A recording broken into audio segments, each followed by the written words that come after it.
wala kang bayad. Ano message mo para sa kanya?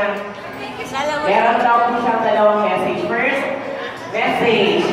Sana daw si Bianchi, malaki na siya. Sana daw si Bianchi, paglaki niya, magkaroon siya ng maganda. Boyfriend! Ano ba? Pangalawa, sana daw ikaw, Bianchi, ay always be happy like our best friend, Jollibee. Thank you very much, Jollibee. Ang akala niya, buntis daw, Jollibee. Freddy?